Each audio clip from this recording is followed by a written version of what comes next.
મુખ્યમંત્રી ભૂપેન્દ્ર પટેલની સાદગી ફરી જોવા મળી છે, જેમાં અરવલ્લીના ધનસુરા નજીક ચાની ચુસ્કી તેમણે માણી છે.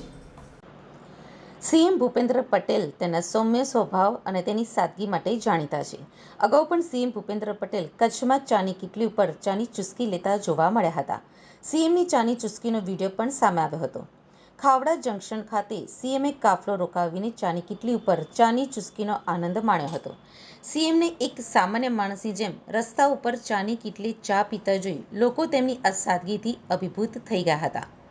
શિકા ચોકડી પાસે સીએમએ ચાની ચુસ્કી લીધી હતી, જેમાં કાંસાના વાટકામાં સીએમ ભૂપેન્દ્ર પટેલે ચા પીધી હતી. મંત્રી કુબેર ડિંડોર, ભીખુસિંહ પરમાર પણ તેમની સાથે જોડાયા હતા. સામાન્ય જનતાને પણ સીએમ ભૂપેન્દ્ર પટેલ મળ્યા છે. અરવલ્લીના ધનસુરાના શિકા ચોકડી પાસે સીએમએ ચા પીધી હતી, જેમાં બાબા રામદેવ હોટલ ઉપર ભૂપેન્દ્ર પટેલે ચાની ચુસ્કી લીધી હતી. કાંસાના વાટકામાં સીએમએ ચા પીધી હતી, તેમાં મંત્રી કુબેર ડિંડોર, ભીખુસિંહજી પરમાર પણ જોડાયા હતા અને સામાન્ય જનતાને મુખ્ય પ્રધાન મળ્યા હતા.